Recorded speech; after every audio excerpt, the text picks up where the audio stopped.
सुहृन्न मित्रार्युदासीन मध्यस्थ द्वेष बंधुषु साधुष्वपि च पापेषु संबुद्धिर्विशिष्यते।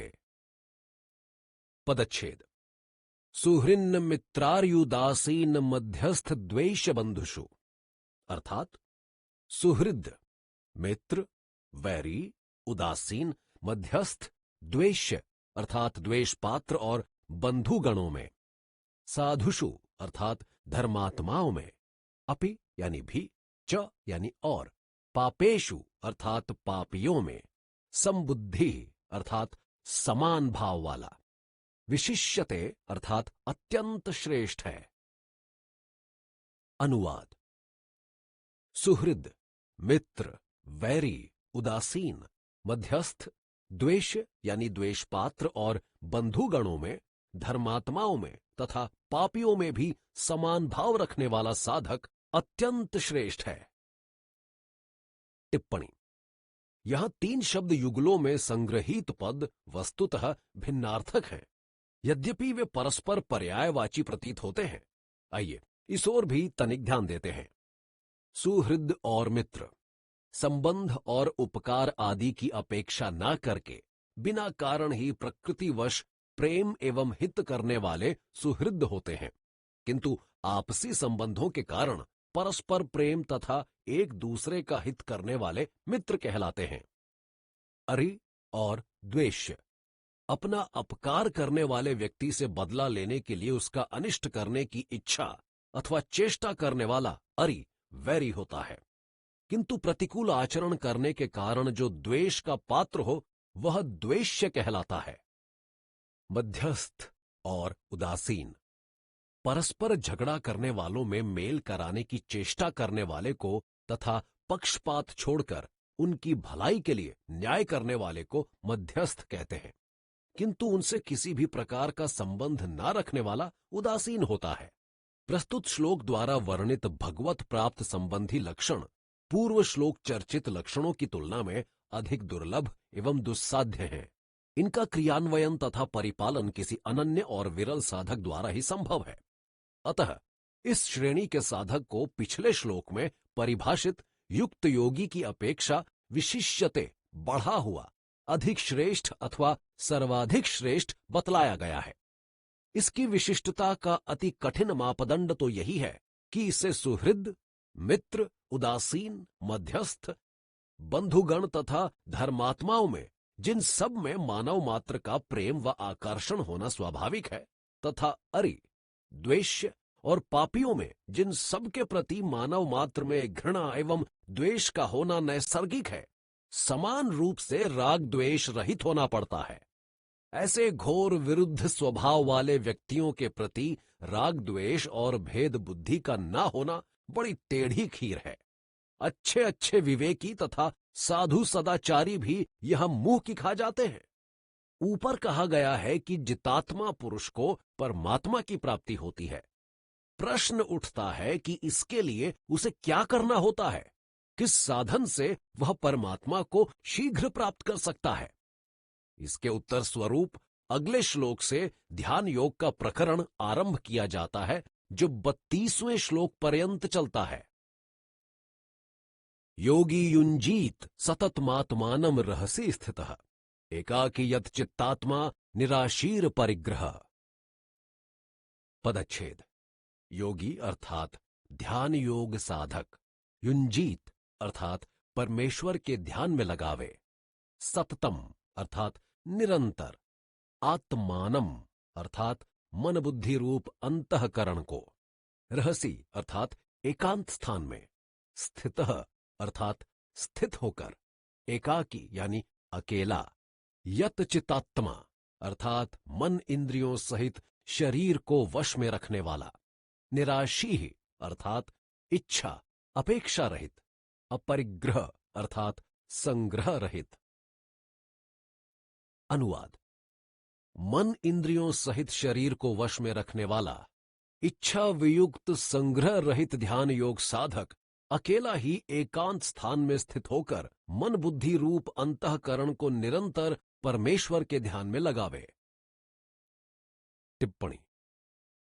अब अगले 2 श्लोकों में बतलाया जाता है कि जितात्मा पुरुष कैसे स्थान में, कैसे आसन पर और किस प्रकार परमेश्वर का ध्यान करे। शुचौ देशे प्रतिष्ठाप्य स्थिरमासनमात्मनः नात्युच्छित्रम नाति नीचम चैलाजिन कुशोत्तरम तत्रैकाग्रम मनः कृत्वा यत् चित्तेन्द्रिय क्रियः उपविशयासने युञ्ज्याद्योगमात्म विशुद्धये। पदच्छेद। शुचौ अर्थात शुद्ध में, देशे अर्थात भूमि में, प्रतिष्ठाप्य अर्थात स्थापन करके, जमा के, स्थिरम अर्थात टिके हुए को अर्थात ना हिलने वाले को, आसनम अर्थात आसन को, आत्मनः अर्थात अपने, न यानी नहीं, अत्युच्छ्रितम अर्थात बहुत ऊंचे को, न यानी नहीं, अतिनीचम अर्थात बहुत नीचे को, चैलाजिन कुशोत्तरम अर्थात जिसके ऊपर क्रमशः कुशा, मृगछाला और वस्त्र बिछे हैं, तत्र उस पर, एकाग्रम अर्थात एकाग्र, एक बिंदु पर केंद्रित, मनः यानी मन को, कृत्वा यानी करके, यत चितेंद्रिय क्रियः अर्थात चित्त तथा इंद्रियों की क्रियाओं को वश में किए हुए, उपविषय अर्थात बैठकर,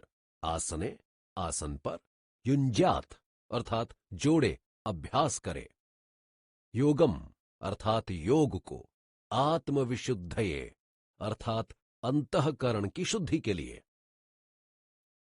अनुवाद।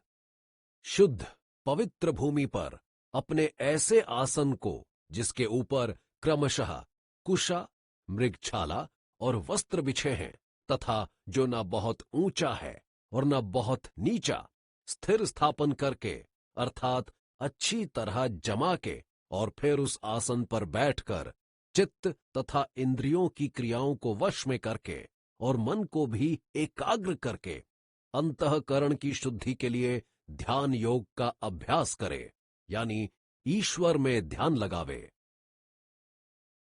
टिप्पणी। ध्यान योग का प्रस्तुत प्रकरण प्राचीन ऋषि मुनियों की चिंतन प्रणाली एवं मनन प्रक्रिया का एक सजीव चित्रण है। साथ ही यह एक लिपिबद्ध साक्ष्य है इस अकाट्य तथ्य का कि हमारे भारतीय पूर्वजों का जीवन के विभिन्न पक्षों पर दृष्टिकोण कितना बुद्धिसंगत, तर्कयुक्त, व्यवहारजन्य, प्रयोगात्मक, विज्ञान परक एवं दर्शनाभिमुख होता था। ध्यान योगाभ्यास को ही लीजिए, कोई सूक्ष्माति सूक्ष्म बात भी उनकी पारीण दृष्टि से बच नहीं पाई है। कहां करें ईश्वर का ध्यान?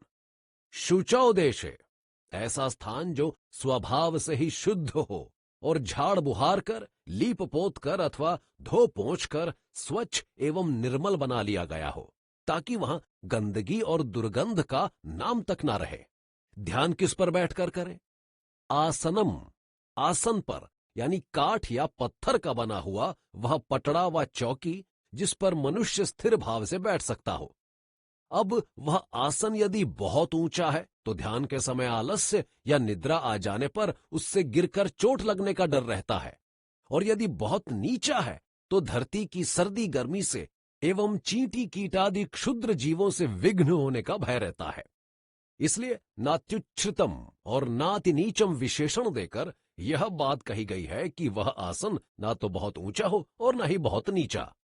एक बात और, काठ या पत्थर का आसन कड़ा होता है अर्थात सख्त होता है। उस पर बैठने से पैरों के अकड़ने, सो जाने अथवा दुखने लग जाने की आशंका रहती है। अतः एक अन्य विशेषण जोड़ दिया, चैलाजिन कुशोत्तरम। इससे यह बात समझाई गई है कि आसन पर पहले कुशा, फिर मृगछाला और उस पर कपड़ा बिछाकर उसे कोमल बना लेना चाहिए। मृग चर्म के नीचे कुशा रहने से यह लाभ है कि वह शीघ्र खराब नहीं होगा और उसके ऊपर कपड़ा रहने से उसके रोम शरीर में नहीं चुभेंगे। इसलिए तीनों के बताए गए क्रम से बिछाने का विधान किया गया है। यहां यह ध्यान रखने योग्य है कि मृग चर्म अपनी मौत से मरे हुए मृग का होना चाहिए, जानबूझकर मारे हुए मृग का नहीं, क्योंकि हिंसा द्वारा प्राप्त चर्म साधना में सहायक नहीं होता। अभी और ऊपर बताए गए आसन आत्मनः यानी अपना ही होना चाहिए। यतः ध्यान योग का साधन करने में किसी दूसरे का आसन इप्सित फलदायी अथवा प्रभावशाली नहीं होता। अंत में उस आसन को पृथ्वी पर प्रतिष्ठाप्य स्थिरम भलीभांति जमाकर टिका देना चाहिए, ताकि वह हिलने डुलने ना पावे, क्योंकि आसन के ऐसा होने से अथवा खिसकने से साधना में विघ्न पड़ जाने का भय है। ध्यान योग की साधना के संबंध में अभी बताई गई ये सारी बातें तो केवल एक ही श्लोक 11वें में समोई हुई सामग्री के रूप में विद्यमान है, किंतु इस विषय का यहां इतना विशद विवेचन हुआ है कि इसका कोई भी अंग प्रत्यंग अछूता नहीं बच सका। इसी क्रम को आगे बनाए रखते हुए आगामी श्लोकों द्वारा आसन पर कैसे बैठना चाहिए, साधक का भाव कैसा होना चाहिए, उसे किन किन नियमों का पालन करना चाहिए, किस प्रकार किसका ध्यान करना चाहिए आदि जिज्ञासाओं का अब स्पष्टीकरण किया जाता है।